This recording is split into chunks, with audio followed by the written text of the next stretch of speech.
Knowing what's going on in one's community, country, and the world is important.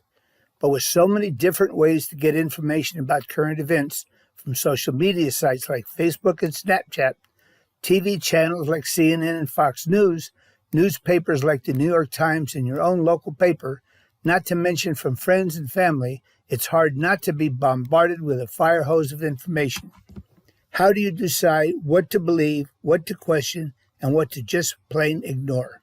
Do you have confidence in your ability to distinguish between fact and opinion? What about between reliable journalism and fake news? Do you think of yourself as a savvy news consumer? Join the movement to help make news factual and reliable. We, the public, offer differing views about individuals and communities.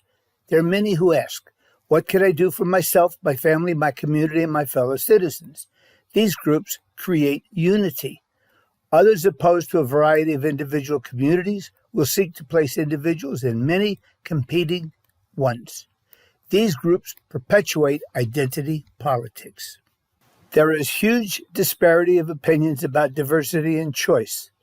Many feel different ethnicities and gender identities are welcome, but ideas are not.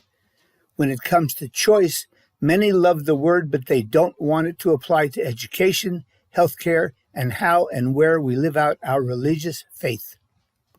A great majority of parents believe they should choose the school that is best for their children and should not be determined by the zip code they live in.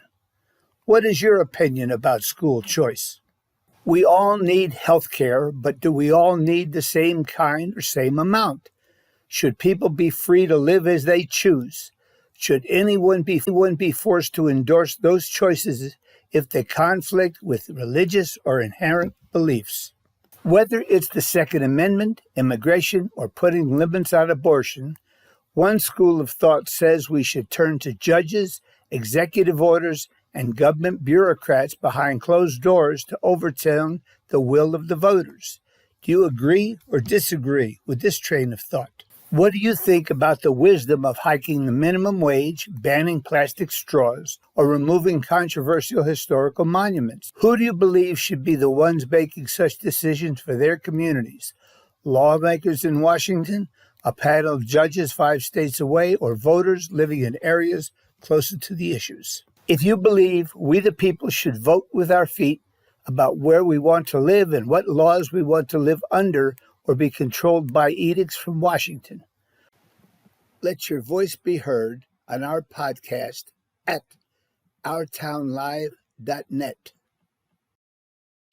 It only takes 15 minutes and there's no obligation to do anything other than give your opinion on what you just heard or saw.